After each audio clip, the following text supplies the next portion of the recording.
નમસ્કાર મિત્રો, તમારું સ્વાગત છે રવિ ન્યૂઝમાં. ધાનેરાથી જોરા સોલંકીની વિશેષ રિપોર્ટ.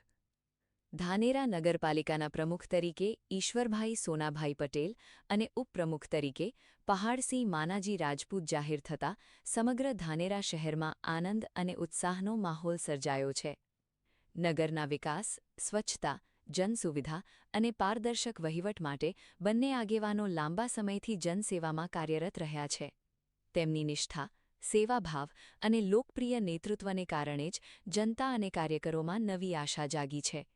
નગરજનોને વિશ્વાસ છે કે તેમના માર્ગદર્શન હેઠળ ધાનેરા શહેર વિકાસના નવા શિખરો સર કરશે અને પ્રજાહિતના અનેક મહત્વપૂર્ણ કાર્યોને ગતિ મળશે.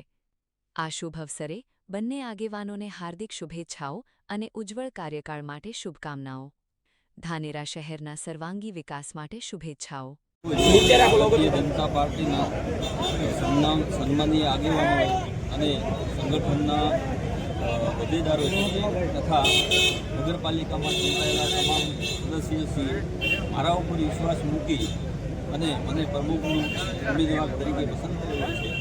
એમનો હું દિલથી ખૂબ ખૂબ આભાર માનું છું તથા નગરજનોએ પણ મારા ઉપર જે વિશ્વાસ મૂકેલો છે એમનો પણ દિલથી હું આભાર માનું છું. ઈશ્વરભાઈ 13 વર્ષ બાદ શાસન બદલાયું છે, કેવા કામો જે પાયાની જરૂરિયાતના કામો છે, રોડ, ગટર, પાણી, સ્ટ્રીટ લાઇટ, એના માટે અમે પ્રાથમિક જરૂરિયાતોવાળા કામને અગ્રતા કરવા આપીશું અને નગરજનોને પણ વિશ્વાસ આપું છું કે એ તાત્કાલિક કામ પૂરા થશે.